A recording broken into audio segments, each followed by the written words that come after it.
നമസ്കാരം എല്ലാവർക്കും തത്വ competitive exam കോർണറിന്റെ പുതിയൊരു വീഡിയോയിലേക്ക് സ്വാഗതം. ഇന്ന് നമ്മൾ പറയാൻ പോകുന്നത് കോൺസ്റ്റിറ്റ്യൂവന്റ് അസംബ്ലി ലക്ഷ്മികാന്തിന്റെ സെക്കൻഡ് പാർട്ടാണ്. അതായത് ചാപ്റ്റർ നമ്പർ 2 സെക്കൻഡ് പാർട്ടാണ്. യൂണിവേഴ്സിറ്റി അസിസ്റ്റന്റ് ആയാലും degree level mains, prelims, 10th level mains, +2 എല്ലാവർക്കും ഉപകാരപ്പെട്ട ക്ലാസ് ആണ് കേട്ടോ. അല്ലാതെ ഒരു സ്പെഷ്യൽ കാറ്റഗറി എന്നില്ല. അപ്പോൾ ഡീറ്റെയിൽഡ് വേർഷന് വേണ്ടിയിട്ട് നിങ്ങൾ ലക്ഷ്മികാന്തിനെ ഫോളോ ചെയ്തോളൂ. നല്ലൊരു ടെക്സ്റ്റ് ബുക്കാണ്. അപ്പോൾ നമ്മൾ പറഞ്ഞു നിർത്തിയിരുന്ന എവിടെ വരെ ആയിരുന്നു?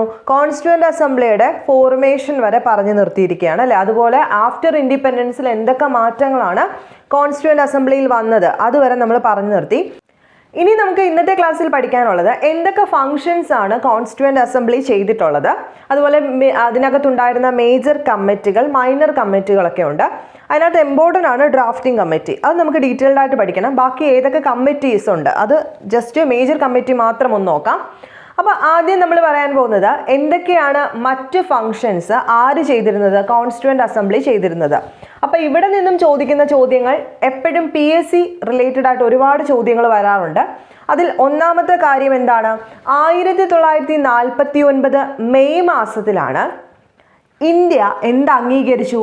മെമ്പർഷിപ്പ്. കോമൺവെൽത്ത് ഇല്ലേ, കോമൺവെൽത്തിൻ്റെ മെമ്പർഷിപ്പ് 1949 മെയ് മാസം ആരംഗീകരിക്കുന്നു? ഇന്ത്യ അംഗീകരിക്കുന്നു. ഇന്ത്യ അംഗീകരിച്ചു എന്ന് വെച്ച് കഴിഞ്ഞാൽ ആര് മുഖേന അംഗീകരിച്ചു?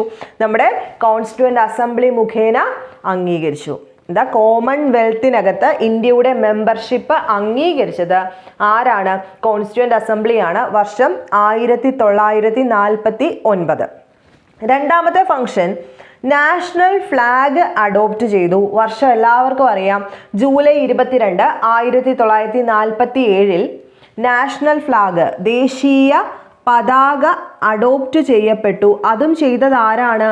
നമ്മുടെ കോൺസ്റ്റിറ്റ്യൂവന്റ് അസംബ്ലിയാണ്. വർഷം കൃത്യമായിട്ട് പഠിക്കുക, 47 ജൂലൈ 22. പിന്നെ നാഷണൽ ആന്തം, ദേശീയ ഗാനം അഡോപ്റ്റ് ചെയ്തു അല്ലെങ്കിൽ അംഗീകരിച്ചു ആര്? നമ്മുടെ കോൺസ്റ്റിറ്റ്യൂവന്റ് അസംബ്ലി ജനുവരി 24, 1950. അതുപോലെ നാഷണൽ സോങ്, ദേശീയ ഗീതം, അത് ഡേറ്റ് എന്നാണ്? ജനുവരി 24, 1950. അതുപോലെ ഒരു കാര്യം കൂടി ഇവർ ചെയ്തു. It elected doctor Rajendra Prasad as the first president of India. നമ്മുടെ ഫസ്റ്റ് പ്രസിഡന്റ് ആയിട്ട്, ഒന്നാം രാഷ്ട്രപതിയായിട്ട് രാജേന്ദ്ര പ്രസാദിനെ സെലക്ട് ചെയ്തതും ആര് തന്നെ? കോൺസ്റ്റിറ്റ്യൂവന്റ് അസംബ്ലിയാണ്. വർഷം 1950 ജനുവരി 24. അപ്പോൾ എന്തൊക്കെ ഫങ്ഷൻസ് ആണ് കോൺസ്റ്റിറ്റ്യൂവന്റ് അസംബ്ലി ചെയ്തത്? പ്രധാനപ്പെട്ട ഫങ്ഷൻസ് നമ്മൾ കഴിഞ്ഞ ക്ലാസ്സിൽ പഠിച്ചു.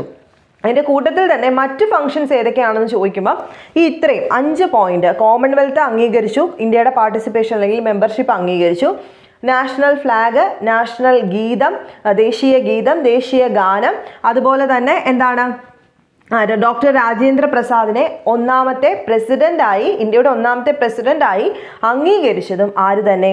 കോൺസ്റ്റിറ്റ്യൂവന്റ് അസംബ്ലി തന്നെ ആയിരുന്നു. അപ്പോൾ ഇത്രയും കാര്യത്തിൽ സംശയമൊന്നുമില്ലല്ലോ. ഈ ഡേറ്റ് ഒക്കെ സ്ഥിരമായിട്ട് പഠിക്കുന്നതുകൊണ്ട് എല്ലാവർക്കും അറിയായിരിക്കും. ഇനി ബാക്കി നോക്കിക്കോളൂ. ഇനി ബാക്കി നമുക്ക് അറിയേണ്ട പ്രധാനപ്പെട്ട പോയിന്റ് എന്താണ്? എത്ര ദിവസം കൊണ്ടാണ് കോൺസ്റ്റിറ്റ്യൂഷൻ എഴുതപ്പെട്ടത്? 2 വർഷം 11 മാസം 18 ദിവസം എടുത്തിട്ടാണ് കോൺസ്റ്റിറ്റ്യൂഷൻ നമ്മൾ തയ്യാറാക്കിയത്. അതായത് കോൺസ്റ്റിറ്റ്യൂവന്റ് അസംബ്ലി എത്ര നാൾ കൊണ്ടാണ് ഈ കോൺസ്റ്റിറ്റ്യൂഷൻ തയ്യാറാക്കിയത്? ഭരണഘടന എഴുതിയത് 2 വർഷം 11 മാസം 18 ദിവസം. ഇതിനകത്ത് അവർ 11 സെഷൻസ് കൂടി എന്നുകൂടെ ഓർത്ത് വെച്ചേക്കുക. 11 സെഷൻസ് കൂടുകയും ചെയ്തു. 2 വർഷം 11 മാസം 18 ദിവസം എടുത്തു ഇത് മൊത്തം എഴുതി തീർക്കാനായിട്ട്. അതുപോലെ ഓർത്ത് വെച്ചിരിക്കേണ്ടത് 60 രാജ്യങ്ങളുടെ ഭരണഘടന കോൺസ്റ്റിറ്റ്യൂവന്റ് അസംബ്ലിയിലെ ഈ മെമ്പേഴ്സ് എല്ലാവരും തന്നെ പഠിക്കുകയും അല്ലെങ്കിൽ അതിൽ നിന്ന് എന്തൊക്കെ നമുക്ക് അഡോപ്റ്റ് ചെയ്യാം ഇതെല്ലാം തന്നെ റെഫർ ചെയ്യുകയും ചെയ്തു. ഏകദേശം 60 രാജ്യങ്ങളുടെ. അതുപോലെ തന്നെ ഓർക്കുക, ഇതിൻ്റെ ചെലവെന്ന് പറയുന്നത് 64 ലക്ഷം, അന്നത്തെ കാലത്തെ 64 ലക്ഷം രൂപയായി നമ്മുടെ കോൺസ്റ്റിറ്റ്യൂഷൻ ആ ഒരു മേക്കിങ്ങിൻ്റെ ടോട്ടൽ എക്സ്പെൻഡിച്ചർ എന്ന് പറയുന്നത്. അപ്പോൾ ഇതെല്ലാം തന്നെ ഡീറ്റെയിൽഡ് ആയിട്ട് ഈ പുസ്തകത്തിൽ കിടപ്പുണ്ട്. ആ ഡീറ്റെയിൽഡ് വേർഷനകത്ത് പറയുന്ന പോയിന്റ്സ് കംപ്ലീറ്റ് നമ്മളങ്ങ് നോക്കി പോവാം. ഇതിനകത്ത് പലതും നമ്മുടെ PSCയുടെ പ്രീവിയസ് ചോദ്യങ്ങളുമാണ്. ഇനി ഓർക്കുക, 1950 ജനുവരി 24 കോൺസ്റ്റിറ്റ്യൂവന്റ് അസംബ്ലിയുടെ ഫൈനൽ സെഷൻ കൂടിയത്. അതും പഠിച്ചു വയ്ക്കുക. എന്നാണ് കോൺസ്റ്റിറ്റ്യൂവന്റ് അസംബ്ലിയുടെ ഫൈനൽ സെഷൻ കൂടിയത്? 1950 ജനുവരി 24. അതായത് അവസാനമായി ഇവർ കൂടിച്ചേർന്നു, കോൺസ്റ്റിറ്റ്യൂവൻ്റ് അസംബ്ലി ആയിട്ട് കൂടിച്ചേർന്നത് 1950 ജനുവരി 24-നാണ്. അടുത്ത ഡേറ്റിനൊരു പ്രത്യേകതയുണ്ട്. എന്താ അത്? 1950 2 ദിവസം കഴിഞ്ഞു, ജനുവരി 26-ന് ഇന്ത്യ റിപ്പബ്ലിക്കായി മാറുകയാണ് അല്ലേ. ആ റിപ്പബ്ലിക്കായി മാറുന്നതിൻ്റെ തൊട്ട് 2 ദിവസം മുമ്പ് വരെ കോൺസ്റ്റിറ്റ്യൂവൻ്റ് അസംബ്ലി എന്ത് ചേർന്നിരുന്നു? സമ്മേളിച്ചിരുന്നു. അതായിരുന്നു ഫൈനൽ മീറ്റിംഗ് എന്ന് പറയുന്നത് ആസ് എ കോൺസ്റ്റിറ്റ്യൂവൻ്റ് അസംബ്ലി. അതുപോലെ ഓർത്ത് വെച്ചേക്കാം. അതിനുശേഷം ഇവരെന്താ ചെയ്തത്? കോൺസ്റ്റിറ്റ്യൂവൻ്റ് അസംബ്ലിയുടെ ഫൈനൽ സെഷൻ 1950 ജനുവരി 24 വരെ ആയിരുന്നു. അത് കഴിഞ്ഞതിന് ശേഷം ഇവരെന്ത് ചെയ്തു? ഇവരൊരു ലെജിസ്ലേറ്റീവ് അസംബ്ലിയായി മുന്നോട്ട് പോയി. ഇവരൊരു ലെജിസ്ലേറ്റീവ് അസംബ്ലിയായി, ഈ ഇത്രയും ആൾക്കാർ തന്നെ ഒരു ലെജിസ്ലേറ്റീവ് അസംബ്ലിയായി മുന്നോട്ട് പോയി. അതിനുശേഷം 2 ദിവസം കഴിഞ്ഞപ്പോൾ നമ്മൾ പറഞ്ഞു എന്തായി? 50 ജനുവരി 26-ന് ഇന്ത്യ റിപ്പബ്ലിക് ആവുകയും ചെയ്തു. അടുത്തത് 51-52 എന്താ നടന്നത്? ജനറൽ ഇലക്ഷൻ നടന്നു അല്ലേ. അപ്പോൾ 51-52 ജനറൽ ഇലക്ഷൻ നടക്കുന്നത്. അതുവരെ കോൺസ്റ്റിറ്റ്യൂവൻ്റ് അസംബ്ലി ഒരു ലെജിസ്ലേറ്റീവ് അസംബ്ലിയായി പ്രവർത്തിക്കുകയും ചെയ്തു. അപ്പോൾ കോൺസ്റ്റിറ്റ്യൂവൻ്റ് അസംബ്ലിയെ പറ്റി പഠിക്കേണ്ട കംപ്ലീറ്റ് ഡീറ്റെയിൽസ് നമ്മൾ പഠിക്കണം. എന്തൊക്കെ ഫങ്ഷൻസ് ആണ് നമ്മൾ പറഞ്ഞു അവർ ചെയ്തിരുന്നത്, അതിന് ശേഷം എന്താ പറഞ്ഞിരുന്നത്, എത്ര സമയമെടുത്തു കോൺസ്റ്റിറ്റ്യൂവൻ്റ് അസംബ്ലിക്ക് കോൺസ്റ്റിറ്റ്യൂഷൻ എഴുതി തീർക്കാൻ, എത്ര ചെലവ് വന്നു, എത്ര രാജ്യങ്ങളുടെ ഭരണഘടന അവർ റെഫർ ചെയ്തിട്ടാണ് ഇത് ഉണ്ടാക്കിയത്, അതുപോലെ ഏറ്റവും ഫൈനൽ സെഷൻ കൂടിയത് എന്നാണ്. അതിനുശേഷം, അതായത് ഫൈനൽ സെഷന് ശേഷം അല്ലെങ്കിൽ ഇന്ത്യ റിപ്പബ്ലിക് ആയതിനു ശേഷം ഇവരൊരു ലെജിസ്ലേറ്റീവ് ബോഡി അല്ലെങ്കിൽ ഒരു ലെജിസ്ലേറ്റീവ് അസംബ്ലി ആയി മുന്നോട്ട് പോയി. അതെന്ന് വരെ നീണ്ടു? 51-52 ജനറൽ ഇലക്ഷൻ വന്നിട്ട് റിസൾട്ട് വരുമല്ലോ, അതുവരെ ഒരു ലെജിസ്ലേറ്റീവ് അസംബ്ലിയായി ആര് മുന്നോട്ട് പോയി? കോൺസ്റ്റിറ്റ്യൂവൻ്റ് അസംബ്ലി മുന്നോട്ട് പോയി. അപ്പം ഇത്രയും കാര്യങ്ങൾ വളരെ ഇമ്പോർട്ടൻ്റ് ആണ്. ഇനി നമ്മളോട് ചോദിക്കുന്ന മറ്റു കുറച്ച് പ്രധാനപ്പെട്ട കാര്യങ്ങളാണ്. ഏതൊക്കെയായിരുന്നു ഇതിനകത്തെ മേജർ കമ്മിറ്റി? ഈ കമ്മിറ്റി എന്ന് പറയുന്നത് എന്താണ് ശരിക്കും? നമുക്ക് കോൺസ്റ്റിറ്റ്യൂഷൻ ഉണ്ടാക്കുക എന്ന് പറയുമ്പോൾ അതിനകത്ത് പല പല കാര്യങ്ങളുണ്ട്. എല്ലാം കൂടെ ഈ ഒരു ഒറ്റ ഗ്രൂപ്പായിട്ട് നിന്ന് ഉണ്ടാക്കാൻ പോയാൽ നമുക്ക് സമയം പോകും അല്ലേ. അതുപോലെ പ്രൊഡക്റ്റീവ് ആവണമെങ്കിൽ എന്ത് ചെയ്യണം? കുറച്ച് ടാസ്കുകൾ കുറച്ച് ആൾക്കാരെ ഏൽപ്പിക്കുക. അങ്ങനെ ആയി കഴിയുമ്പോഴത്തേക്ക് കാര്യങ്ങളൊക്കെ പെട്ടെന്ന് നടക്കും. അതിന് വേണ്ടിയിട്ട് അവർ കുറച്ച് മേജർ കമ്മിറ്റീസും കുറച്ച് മൈനർ കമ്മിറ്റീസും ഉണ്ടാക്കി. ആ മേജർ കമ്മിറ്റികളുടെ ഹെഡിനെ നമുക്ക് പഠിക്കണം. ഏതൊക്കെ കമ്മിറ്റിയാണെന്നൊന്ന് ഓർത്ത് വെച്ചേക്കണം. അതിൽ ഒന്നാമത്തെ കമ്മിറ്റിയാണ് യൂണിയൻ പവേഴ്സ് കമ്മിറ്റി. എന്താണ് യൂണിയൻ പവേഴ്സ് കമ്മിറ്റി? ഹെഡ് ആരായിരുന്നു? ജവഹർലാൽ നെഹ്റു ആയിരുന്നു. അടുത്ത യൂണിയൻ കോൺസ്റ്റിറ്റ്യൂഷൻ കമ്മിറ്റി, അതിൻ്റെയും ഹെഡ് ആരായിരുന്നു? ജവഹർലാൽ നെഹ്റു. പ്രസിഡന്റ് ആരായിരുന്നു? ജവഹർലാൽ നെഹ്റു ആയിരുന്നു. Provincial constitution committee, provincial constitution committee അത് സർദാർ വല്ലഭായ് പട്ടേലാണ് ഹെഡായിട്ടുണ്ടായിരുന്നത്. The provincial constitution committee. Union power കമ്മിറ്റിയും യൂണിയൻ കോൺസ്റ്റിറ്റ്യൂഷൻ കമ്മിറ്റിയും Jawaharlal Nehru. Provincial constitution committee, അതായത് നമ്മൾ സ്റ്റേറ്റ് പോലെ കുഞ്ഞു അത് സർദാർ പട്ടേൽ. ഡ്രാഫ്റ്റിംഗ് കമ്മിറ്റി ആരാത്? BR അംബേദ്കർ. അത് നമുക്ക് ഡീറ്റെയിൽഡ് ആയിട്ട് പഠിക്കേണ്ട കാര്യമായതുകൊണ്ട് ഡീറ്റെയിൽഡ് ആയിട്ട് ആ വേർഷൻ മാത്രം നമ്മൾ പഠിക്കുന്നുള്ളൂ. Drafting committee doctor BR Ambedkar.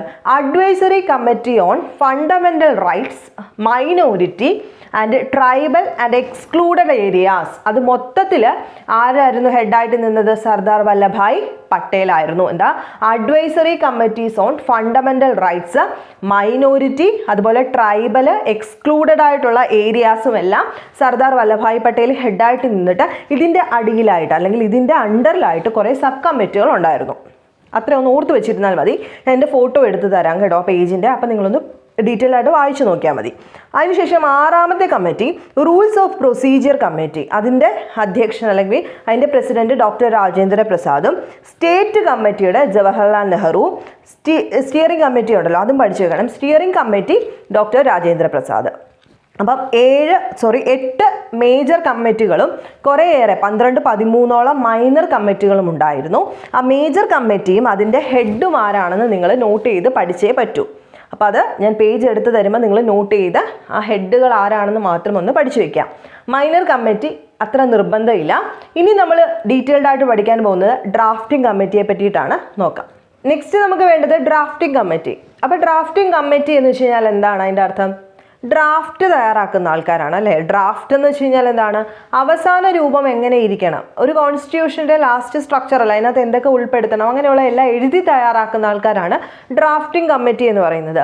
അപ്പോൾ ഈ ഡ്രാഫ്റ്റിംഗ് കമ്മിറ്റിയിൽ നമ്മൾ പഠിച്ചിട്ടുണ്ട് ഡോക്ടർ BR അംബേദ്കർ ആയിരുന്നു ചെയർമാൻ. എങ്കിലും ഈ ഡ്രാഫ്റ്റിംഗ് കമ്മിറ്റി മറ്റ് കമ്മിറ്റികളോടൊക്കെ ആലോചിച്ചിട്ടാണ് എന്ത് ചെയ്യുന്നത്? കോൺസ്റ്റിറ്റ്യൂഷൻ ഡ്രാഫ്റ്റ് ചെയ്തുകൊണ്ടിരുന്നത്. അപ്പോൾ ഇവിടെ നിന്ന് ചോദിക്കാൻ പറ്റുന്ന പ്രധാനപ്പെട്ട ചോദ്യങ്ങളും പിന്നെ പുസ്തകത്തിൽ പറഞ്ഞിരിക്കുന്ന എല്ലാ കാര്യങ്ങളും നമ്മളങ്ങ് ഡിസ്കസ് ചെയ്യുകയാണ്. ഡ്രാഫ്റ്റിംഗ് കമ്മിറ്റി സെറ്റപ്പ് ചെയ്തത് അല്ലെങ്കിൽ അത് നിലവിൽ വന്നത് 1947 ഓഗസ്റ്റ് 29-നാണ്. 1947 ഓഗസ്റ്റ് 29-ന് ഡ്രാഫ്റ്റിംഗ് കമ്മിറ്റി വന്നു. അതിൻ്റെ ചെയർമാൻ ആരായിരുന്നു? ഡോക്ടർ BR അംബേദ്കർ ആയിരുന്നു. അദ്ദേഹം ഉൾപ്പെടെ 7 മെമ്പേഴ്സാണ് ഇതിനകത്ത് ഉണ്ടായിരുന്നത്. അതായത് ചെയർമാൻ പ്ലസ് 7 മെമ്പേഴ്സാണ് ഇതിനകത്ത് ഉണ്ടായിരുന്നത്. അത് ആരൊക്കെയാണെന്ന് നമ്മൾ പഠിച്ചിരിക്കേണ്ടതായിട്ടുണ്ട്. ചെയർമാൻ ഞാൻ പറഞ്ഞു ഡോക്ടർ BR അംബേദ്കർ ആണ്. പിന്നെ അടുത്ത ആള് N ഗോപാലസ്വാമി അയ്യങ്കാർ, അതുപോലെ അല്ലാടി കൃഷ്ണസ്വാമി അയ്യങ്കാർ, ഡോക്ടർ KM മുൻഷി, സയ്യിദ് മുഹമ്മദ് സാദുള്ള. അതുപോലെ തന്നെ 2 പേരുടെ കാര്യം നിങ്ങൾക്ക് എല്ലാവർക്കും അറിയാം. ഒരാൾ അസുഖമായിട്ട് പിന്മാറി, പകരം ഒരാൾ വന്നു. ഒരാൾ 1948 മരിച്ചു, അതിന് പകരം വേറൊരാൾ വന്നു. അങ്ങനെ ടോട്ടൽ എത്ര പേര്? 9 പേര് പങ്കെടുത്തിട്ടുള്ള 9 പേര്. അപ്പം ഈ 3 ആൾ, അതായത് doctor BR Ambedkar, Alladi Krishnaswami Ayyangar, Gopalaswami Ayyangar, KM Munshi, Muhammad Saadulla. അതിൻ്റെ കൂട്ടത്തിൽ തന്നെ പഠിച്ചിരിക്കേണ്ടത് മാധവറാവു, N മാധവറാവു. അദ്ദേഹത്തിന് ഹെൽത്ത് ശരിയല്ലാത്തതുകൊണ്ട് പകരം ഒരാൾ വന്നു, അത് BL മിത്തറാണ് കേട്ടോ. അതുപോലെ തന്നെ TT കൃഷ്ണമാചാരി 48-ൽ മരണപ്പെട്ടതിന് പകരമായി DP കൈത്താൻ വരുന്നു. ഓക്കെ അല്ലേ? അപ്പം BL മിത്തറും DP കൈത്താൻ, ഈ 2 ആൾക്കാരാണ് പകരം വന്ന ആൾക്കാരെന്ന് ഓർത്ത് വെച്ചേക്കുക. അങ്ങനെ ടോട്ടൽ 9 പേരാണ് ഡ്രാഫ്റ്റിംഗ് കമ്മിറ്റിയിൽ വർക്ക് ചെയ്തിട്ടുള്ളത്. അത് ഓർത്ത് വെച്ചേക്കാം. ഇനി നോക്കുക, ഈ ഡ്രാഫ്റ്റ് തയ്യാറാക്കി നമ്മൾ എന്താ ചെയ്യുന്നത്? ഡ്രാഫ്റ്റ് എന്ന് പറയുന്നത് ഫൈനൽ വേർഷൻ അല്ല. അപ്പോൾ എന്താ ചെയ്യുന്നത്? ഇത് പബ്ലിക്കിനോട് ചോദിക്കും അല്ലേ? ഡ്രാഫ്റ്റ് ഇറക്കും അവർ. ഡ്രാഫ്റ്റ് ഇറക്കി കഴിഞ്ഞിട്ട് പബ്ലിക് ഒപ്പീനിയന് വിട്ടുകൊടുക്കും, ഡിസ്കഷന് വിട്ടുകൊടുക്കും. എന്നിട്ട് അവിടെ നിന്ന് വരുന്ന മാറ്റങ്ങളെ ഉൾക്കൊണ്ട് ഇവർ ചർച്ച ചെയ്തിട്ട് ബാക്കി കമ്മിറ്റിയോടൊക്കെ ആലോചിച്ചതിന് ശേഷം അമെൻഡ് ചെയ്യും. എന്ന് വെച്ച് കഴിഞ്ഞാൽ പുതിയത് കൂട്ടിച്ചേർക്കും, വേണ്ടാത്തതൊക്കെ വെട്ടിക്കളയും, അങ്ങനെയൊക്കെ ചെയ്യാറുണ്ട് അല്ലേ? അങ്ങനെ 1900 ഫസ്റ്റ് ഡ്രാഫ്റ്റ് 1948 ഫെബ്രുവരിയിൽ ഡ്രാഫ്റ്റിംഗ് കമ്മിറ്റി ഇറക്കുന്നു. 8 മാസത്തോളം ഇത് ജനറൽ പബ്ലിക്കിന് വിട്ടുകൊടുത്തു. അങ്ങനെ ഫസ്റ്റ് ഡ്രാഫ്റ്റ് 1948 ഫെബ്രുവരിയിൽ ഡ്രാഫ്റ്റിംഗ് കമ്മിറ്റി ഇറക്കി. ഈ ഡ്രാഫ്റ്റിംഗ് കമ്മിറ്റി ഇറക്കിയ ആ ഒരു ഡ്രാഫ്റ്റ്, കോൺസ്റ്റിറ്റ്യൂഷൻ്റെ ഡ്രാഫ്റ്റ് 8 മാസത്തോളം ജനറൽ പബ്ലിക്കിന് എന്ത് ചെയ്യാൻ വിട്ടുകൊടുത്തു? നിങ്ങൾക്ക് പബ്ലിക്കിന് ഒപ്പീനിയൻ പറയാം അല്ലേ? എന്തെങ്കിലും മാറ്റം വേണോ, എന്തെങ്കിലും പുതിയതായിട്ട് കൂട്ടിച്ചേർക്കണോ, ഇതിനെ പറ്റിയിട്ട് അഭിപ്രായം പറയാനായിട്ട് വിട്ടുകൊടുത്തു. അതിനുശേഷം 8 മാസത്തിന് ശേഷം ഒക്ടോബറിൽ, ഫെബ്രുവരിയിൽ ഫസ്റ്റ് ഡ്രാഫ്റ്റ് പുറത്തു വിട്ടു. 1948 ഒക്ടോബർ ആയപ്പോഴേക്കും സെക്കൻഡ്, അവരെ തിരുത്തലൊക്കെ കൊണ്ടുവന്നിട്ട് സെക്കൻഡ് ഡ്രാഫ്റ്റ് റീഡ് ചെയ്തു. ഒന്നുകൂടെ ഡ്രാഫ്റ്റ് വായിച്ചു. 48 ഒക്ടോബറിലാണെന്ന് ഓർക്കുക. അതിനുശേഷം ഫൈനൽ ഡ്രാഫ്റ്റ്, ഈ സെക്കൻഡ് ഡ്രാഫ്റ്റ് വായിച്ചു. അതിനകത്ത് നിന്നും വേണ്ട മാറ്റങ്ങളൊക്കെ രണ്ടാമത് വായിക്കുമ്പോൾ പിന്നെ എന്തെങ്കിലും മാറ്റം കാണുമല്ലോ. ആ മാറ്റങ്ങളോടുകൂടി ഫൈനൽ ഡ്രാഫ്റ്റ് പുറത്തിറക്കുന്നത് നവംബർ 4-നാണ്. എന്നാണ് നവംബർ 4, 1948 ഒന്നാം വായന. ഫൈനൽ ഡ്രാഫ്റ്റ് എന്ന് പറയുമ്പോൾ ജനറലിനോടും ബാക്കി കമ്മിറ്റിയോടും ബാക്കി ആൾക്കാരോടെല്ലാം ആലോചിച്ചതിന് ശേഷം ഒരു ഡ്രാഫ്റ്റ് ഉണ്ടാക്കി. ആ ഡ്രാഫ്റ്റ്, ഫൈനൽ ഡ്രാഫ്റ്റ് ആദ്യം വായിക്കുന്നത് നവംബർ 4, 1948. അതിന് 5 ദിവസം, 5 ദിവസം അസംബ്ലിയിൽ ജനറൽ ഡിസ്കഷന് വിട്ടു. അസംബ്ലിക്ക് അകത്തെ കാര്യമാണ് പറയുന്നത്. ഫൈനൽ ഡ്രാഫ്റ്റ് 5 ദിവസത്തോളം ജനറൽ ആ ഒരു ബോഡിയിലകത്ത് ഡിസ്കസ് ചെയ്തു അവർ. അതിനുശേഷം സെക്കൻഡ് റീഡിംഗ് നടത്തുന്നത് നവംബർ 4 കഴിഞ്ഞ് നവംബർ 15-നാണ്. ശേഷം സെക്കൻഡ് റീഡിംഗ് നവംബർ 15, 1948 സ്റ്റാർട്ട് ചെയ്തു. ഒക്ടോബർ 17, 1949 വരെ ആ ഒരു ഇത് നീണ്ടു നിന്നു. അതായത് സെക്കൻഡ് റീഡിങ് നീണ്ടു നിന്നു. ഇതിനകത്ത് പ്രധാനപ്പെട്ട ഒരു കാര്യമെന്ന് പറയുന്നത് ഏകദേശം 7600-ഓളം അമെൻമെൻറ്റ്സിൻ്റെ സജഷൻസ് വന്നു. 2600-ഓളം എണ്ണം ജനറൽ ആ ഒരു അസംബ്ലിയിൽ ഡിസ്കസ് ചെയ്തു. അമെൻമെൻ്റ് എന്ന് വെച്ച് കഴിഞ്ഞാൽ എന്താണ്? മാറ്റങ്ങൾ. 7600-ഓളം മാറ്റങ്ങൾ പുറത്തേക്ക് വന്നു. ആൾക്കാർ പറഞ്ഞു. അതിനകത്ത് 2600-ഓളം ഇത് നമ്മൾ ജനറൽ അസംബ്ലിയിൽ ഡിസ്കസ് ചെയ്യുകയും ചെയ്തു. അങ്ങനെ തേർഡ് റീഡിങ് 1949 നവംബർ 14-നും നവംബർ 26, 1949 സിഗ്നേച്ചർ ലഭിക്കുന്നു. സിഗ്നേച്ചർ എന്ന് വെച്ച് കഴിഞ്ഞാൽ അസംബ്ലിയിലുള്ള മെമ്പേഴ്സും പ്രസിഡന്റും സൈൻ ചെയ്തത് നവംബർ 26, 1949 299 മെമ്പേഴ്സ് അല്ലേ ഉണ്ടായിരുന്നത്. അതായത് പാകിസ്ഥാന്റെ വിഭജനത്തിന് ശേഷം 299 മെമ്പേഴ്സിനകത്ത് അന്ന് പ്രസന്റ് ആയിരുന്നവർ 284 ആയിരുന്നു. ആ 284 പേരും സൈൻ ചെയ്തു. പ്രസിഡന്റിന്റെ സൈനോടുകൂടി എന്ന് പാസ്സായി നവംബർ 26, 1949 ഫൈനൽ ഡ്രാഫ്റ്റിന് സിഗ്നേച്ചർ ലഭിക്കുന്നു ആണല്ലോ. അപ്പോൾ എന്തായി, സിഗ്നേച്ചർ ലഭിച്ചു കഴിഞ്ഞാൽ അത് കോൺസ്റ്റിറ്റ്യൂഷൻ റെഡി ആയി എന്നാണ് അർത്ഥം. അങ്ങനെ constitution as adopted on November 26, 1949 1949 November 26 constitution എന്തായി, അഡോപ്റ്റ് ചെയ്യപ്പെട്ടു. കണ്ടെയ്ൻഡ് എ പ്രിയാമ്പിൾ, അന്നത്തെ സമയത്ത് അതിനകത്ത് എന്തൊക്കെ ഉണ്ടായിരുന്നു, ഒരു പ്രിയാമ്പിൾ, ഒരു ആമുഖം, 395 ആർട്ടിക്കിൾ, 395 ആർട്ടിക്കിൾസും 8 ഷെഡ്യൂളും, എത്ര, 8 ഷെഡ്യൂളും 22 പാർട്ടുമായിരുന്നു ഉണ്ടായിരുന്നത്. ഇപ്പം ഏകദേശം 470ഓളം എന്തുണ്ട്, ആർട്ടിക്കിൾസും 25 പാർട്ടും 12 ഷെഡ്യൂളും ഒക്കെ ഉണ്ട്. അപ്പം ഇറങ്ങിയ സമയത്തെ കാര്യമാണ് പറയുന്നത്. അപ്പോൾ ഇത്രയും നേരം നമ്മൾ പറഞ്ഞുകൊണ്ടിരുന്നത് ഡ്രാഫ്റ്റിംഗ് കമ്മിറ്റി വന്നു. ഡ്രാഫ്റ്റിംഗ് കമ്മിറ്റിയിൽ 7 മെമ്പേഴ്സ് പ്ലസ് 2 പേർക്ക് പകരമായി 2 പേര് വന്നു. അവർ ഡ്രാഫ്റ്റ് ആദ്യമായി പബ്ലിഷ് ചെയ്തത് 48 ഫെബ്രുവരിയിലായിരുന്നു. അതിനുശേഷം ജനറൽ ആയിട്ടുള്ള ഡിസ്കഷന് വിട്ടു. അതിനുശേഷം രണ്ടാമത്തെ റീഡിംഗ് ഒക്ടോബർ 48 നടന്നു. ഫൈനൽ ഡ്രാഫ്റ്റ് അവർ പുറത്തിറക്കുന്നത് November 4, 48 first reading. Second reading എന്നാണ് നവംബർ 15 മുതൽ അടുത്ത ഒക്ടോബർ വരെ ഫൈനൽ റീഡിങ്ങിന് വേണ്ടിയിട്ട് മാറ്റിവെച്ചിരുന്നു. അതിനുശേഷം തേർഡ് റീഡിംഗ്, അതായത് 7600ഓളം അമെൻമെന്റ്സിന്റെ പോസിബിലിറ്റി വന്നു. 2600ഓളം ഡിസ്കസ് ചെയ്ത എല്ലാ മാറ്റങ്ങൾക്കും ശേഷം തേർഡ് റീഡിംഗ് നവംബർ 14, 49 നടക്കുന്നു. അതിനുശേഷം അഡോപ്റ്റ് ചെയ്ത് ഒപ്പ് കിട്ടിയ വർഷം നവംബർ 26, 1949. ഇതാണ് നമ്മുടെ പ്രിയാമ്പിളിൽ രേഖപ്പെടുത്തിയിരിക്കുന്ന ഡേറ്റ്, കോൺസ്റ്റിറ്റ്യൂഷൻ അഡോപ്റ്റ് ചെയ്ത ഡേറ്റ് എന്ന് പറയുന്നത്. അന്ന് എത്ര ആർട്ടിക്കിൾ, 395 ആർട്ടിക്കിൾ, 8 ഷെഡ്യൂൾ, 22 പാർട്ട്. ഇത്രയുമാണ് നമ്മുടെ കോൺസ്റ്റിറ്റ്യൂഷനെ പറ്റിയിട്ട് പഠിക്കാനുള്ളത്. അപ്പോൾ കോൺസ്റ്റിറ്റ്യൂഷനെ പറ്റിയിട്ട് പഠിക്കുമ്പോൾ ഏറ്റവും ഇമ്പോർട്ടൻ്റ് ആയിട്ട് ഓർത്ത് വെക്കേണ്ട ഒരാളുണ്ട്. ആരാണ്, BR അംബേദ്കർ എന്ന് പറയുന്നത്. BR അംബേദ്കറിനെ പറ്റിയിട്ട് നമ്മുടെ ടെക്സ്റ്റ് ബുക്കിനകത്ത് കുറച്ച് കാര്യങ്ങൾ കിടപ്പുണ്ട്. അപ്പോൾ BR അംബേദ്കറിനെ പറ്റി പഠിക്കുമ്പം നമ്മുടെ ലക്ഷ്മികാന്തിൻ്റെ ബുക്കിനകത്ത് കിടക്കുന്ന കുറച്ച് കാര്യങ്ങളൂടെ ഉണ്ട്. Doctor BR Ambedkar then law minister ആയിട്ട് മാറുന്നു, അല്ലെ, ഫസ്റ്റ് ലോ മിനിസ്റ്റർ ആയിട്ട് മാറുന്നു. അതുപോലെ തന്നെ അദ്ദേഹത്തെ അറിയപ്പെടുന്ന മറ്റു കുറച്ച് പേരുകളാണ് father of the constitution of India, അതുപോലെ chief architect of the constitution of India, modern Manu എന്നൊക്കെ അറിയപ്പെടുന്ന ആരാണ്, ഡോക്ടർ BR അംബേദ്കർ ആണ്. അപ്പം ഇത്രയും കാര്യങ്ങളാണ് നമുക്ക് കോൺസ്റ്റിറ്റ്യൂഷനെ പറ്റിയിട്ടും കോൺസ്റ്റിറ്റ്യൂവൻ്റ് അസംബ്ലിയെ പറ്റിയിട്ടും പഠിക്കാനുള്ളത്. കൂട്ടത്തിൽ തന്നെ കിടക്കുന്ന മറ്റൊരു കാര്യമാണ് criticism of the constituent assembly എന്ന് പറയുന്നത്. ജസ്റ്റ് നമുക്ക് പോയിന്റ് ആയിട്ട് മാത്രം ഒന്ന് നോക്കാം. Not a representative body. ഒന്നാമത്തെ ഒരു കുറ്റം എന്ന് പറയുന്നത് ഒരു റെപ്രസെൻറ്റേറ്റീവ് ബോഡി അല്ലായിരുന്നു. എന്താണ്, അപ്പോൾ ക്രിട്ടിക്സ് പറയുന്ന കാര്യമാണ്, ഇതൊരു റെപ്രസെൻറ്റേറ്റീവ് ബോഡി അല്ലായിരുന്നു. Not a sovereign body. രണ്ടാമത് not a sovereign body, time consuming ആയിട്ടുള്ള ഒരു പ്രോസസ്സ് ആയിരുന്നു ഇതെന്ന് പറയുന്നത്. ഡോമിനേറ്റഡ് ബൈ കോൺഗ്രസിൻ്റെ ഡോമിനേഷൻ ആയിരുന്നു കൂടുതൽ. Lawyer politician domination. അപ്പം ഇതിനകത്ത് എടുത്തു പറയേണ്ട ഒരു കാര്യം, നമ്മുടെ ഈ കൂട്ടത്തിൽ പങ്കെടുത്തിരുന്ന മിക്കവരും ലോയേഴ്സ് ആയിരുന്നു. ഒരുപാട് പേര് ലോയേഴ്സ് ആയിരുന്നു. അതാണ് നമ്മുടെ കോൺസ്റ്റിറ്റ്യൂഷൻ നീണ്ടുപോകാൻ കാരണമെന്ന് ഈ പുസ്തകത്തിൽ തന്നെ പറയുന്നുണ്ട്. അപ്പോൾ അതൊരു നെഗറ്റീവായിട്ട് ക്രിട്ടിക്സ് പറയുന്നത് ലോയർ പൊളിറ്റീഷ്യൻ ഡോമിനൻസ് ഉണ്ടായിരുന്നു. ലോയർമാരും പൊളിറ്റീഷ്യൻസ്മാരും ഒക്കെ ഒരുപാടുണ്ടായിരുന്നതുകൊണ്ട് അതിൻ്റെ ഒരു കുറവ് കോൺസ്റ്റിറ്റ്യൂഷൻ ഉണ്ടെന്ന് അവകാശപ്പെടുന്നു. Dominated by Hindus. ഇതെല്ലാം ക്രിറ്റിസിസങ്ങളാണ് പലരുടെ. അത് നമുക്ക് പഠിച്ചില്ലെങ്കിലും സാരമില്ല, ഇതിനകത്തൊന്നും വലിയ കാര്യവുമില്ല. നമുക്ക് വേണ്ട പോയിന്റ്സ് നമ്മൾ കംപ്ലീറ്റ് ചെയ്ത് കഴിഞ്ഞു. അപ്പം ക്ലാസ്സുകളായിട്ട് നമ്മൾ പറഞ്ഞ കോൺസ്റ്റിറ്റ്യൂവൻ്റ് അസംബ്ലിയെ പറ്റിയിട്ടുള്ള ലക്ഷ്മികാന്തിൻ്റെ ബുക്കിനകത്തെ കാര്യങ്ങളാണ്. ഇനി എക്സ്ട്രാ ഉള്ള പോയിന്റ്സ് എല്ലാം നമ്മൾ +1 ഒക്കെ പഠിക്കുന്ന സമയത്ത് ഡീറ്റെയിൽഡ് ആയിട്ട് പഠിക്കും. അതല്ല എന്നുണ്ടെങ്കിൽ റാങ്ക് ഫയൽസ് നോക്കിയിട്ട് നമുക്ക് ലാസ്റ്റ് ഒരു റിവിഷൻ പോലെ നോക്കുന്ന സമയത്ത് പറയുന്നതായിരിക്കും. അപ്പോൾ നിങ്ങൾക്ക് വീഡിയോസ് ഇഷ്ടമാകുന്നുണ്ടെങ്കിൽ ലൈക്ക് ചെയ്യുക, ഷെയർ ചെയ്യുക, സബ്സ്ക്രൈബ് ചെയ്യുക. നെക്സ്റ്റ് വീഡിയോയിൽ കാണുന്നവരെ ബൈ.